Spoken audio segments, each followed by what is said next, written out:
Hello student, मैं ज्ञानेन्द्र नाथ वर्मा। हमारे इस चैनल पर आप सभी का स्वागत है। आज के इस वीडियो में हम पढ़ाने जा रहे हैं क्लास एर्थ की मैथमेटिक्स। और इस क्लास एर्थ की मैथमेटिक्स का जो 10वां चैप्टर है वो है बीजीय व्यंजक। इस बीजीय व्यंजक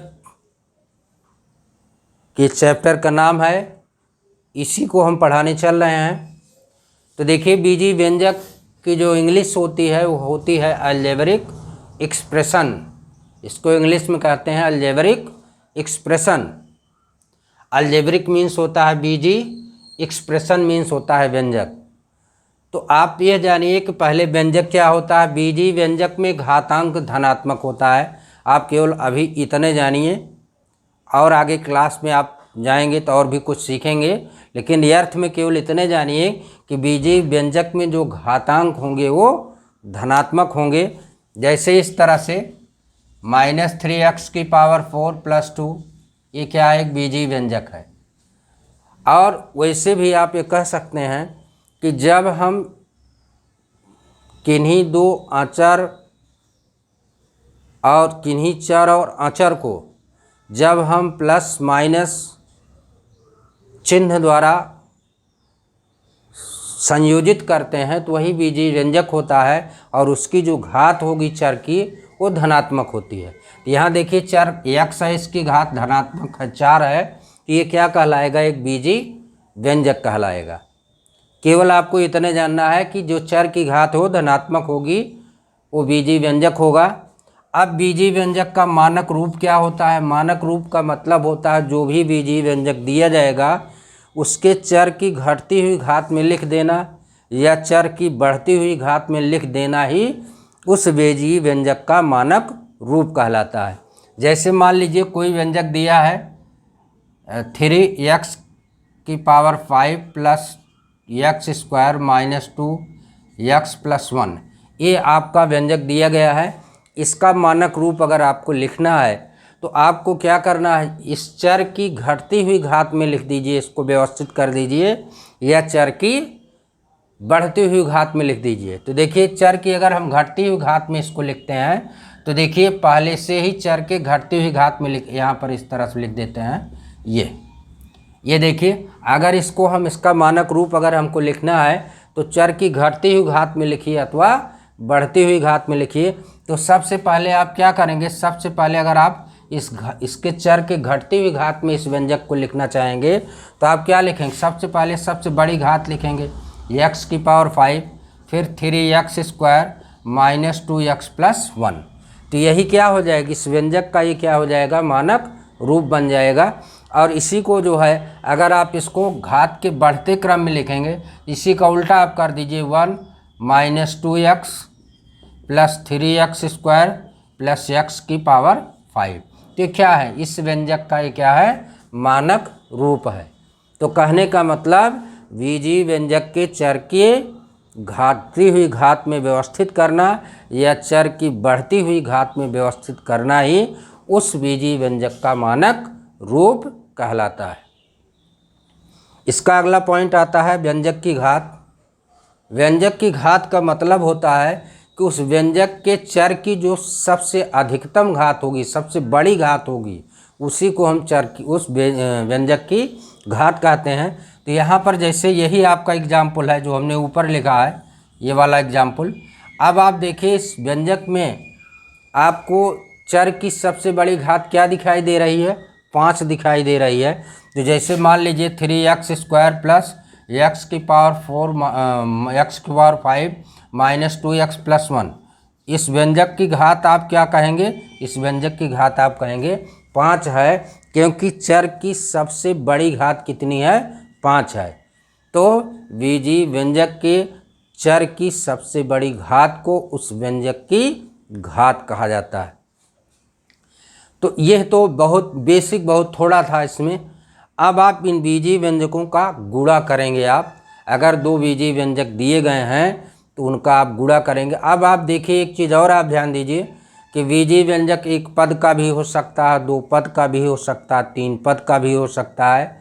तो यहाँ पर सबसे पहले हम सीखेंगे अगर बीजीय व्यंजक एक पद का है तो हम उनका गुणन कैसे करेंगे, उनका गुणनफल कैसे ज्ञात करेंगे, एक पदी बीजीय व्यंजकों का गुणन। तो देखिए आपकी जो एक्सरसाइज 10.1 है इसमें आपको एक पदी व्यंजक दिए गए हैं और इन्हीं का गुणनफल आपको करना है।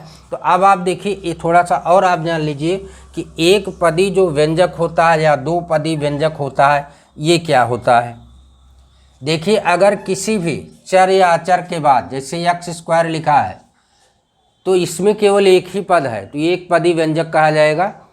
इस जो है चर या अचर के बाद यदि प्लस या माइनस लगा करके अगली संख्या लिखी जाती है या अगला अक्षर लिखा जाता है, ये जैसे लिख दिया गया तो ऐसी स्थिति में अब क्या बन गया, अब ये दो पद का व्यंजक बन गया, ये द्विपदी व्यंजक कहा जाएगा। इसी तरह से आप -2 लिख दीजिए, अब ये तीन पदी व्यंजक कहा जाएगा।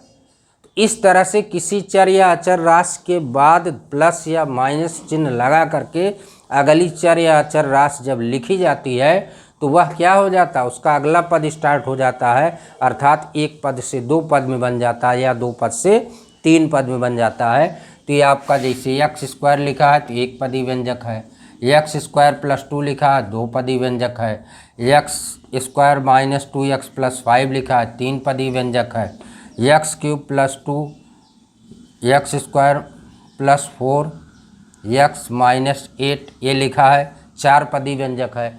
तो कुल मिलाकर के मतलब प्लस या माइनस चिन्ह के बाद अगला पद हमारा स्टार्ट हो जाता है तो उससे हम जान लेंगे कि वह कितने पद का है। तो आज यहाँ पर हम सीखेंगे कि प्रश्नावली 10.1 में कि अगर एक पदी व्यंजक दिया है तो उसका हम गुणनफल कैसे ज्ञात करेंगे। तो एक चीज़ यहाँ पर यह भी आपको ध्यान देना है कि अगर एक पदी व्यंजक है तो अचर राशि का गुणा अचर राशि में होगा और चर राशि का गुणा चर राशि में होगा, लेकिन चर राशि में कैसे गुणा होता है वह चीज़ हम यहाँ आपको बताएंगे। तो यहाँ पर देखिए पहले का वाला पार्ट दिया है, ये देखिए 4x³ गुणे 5x² y ये दिया है। अब आपको इसका गुणा करना है तो अचर देखिए इसमें 4 है और इसमें क्या है 5, अचर का मतलब संख्या। तो यहाँ पर देखिए 4 और 5 का गुणा करेंगे 4 × 5 = 20 आ जाएगा। और चर राशि का गुणा चर राशि में देखिए और समान चर राशि होनी चाहिए। यहाँ अगर x है तो x का गुणा यहाँ x से ही होगा, x का गुणा x से ही होगा। तो यहाँ पर देखिए गुणा में क्या होता है, गुणा में घातें जुड़ जाती हैं। तो यहाँ x⁻3 है, यहाँ x⁻2 है, इन दोनों को गुणा करेंगे तो आएगा x⁵। इनकी घातें गुणा में क्या होंगी, जुड़ जाएंगी। और समान चर का गुणा समान चर में ही होगा, x का गुणा x में होगा, y का गुणा y में होगा, z का गुणा z में होगा। और गुणा में क्या करेंगे, घातों को हम जोड़कर लिखेंगे।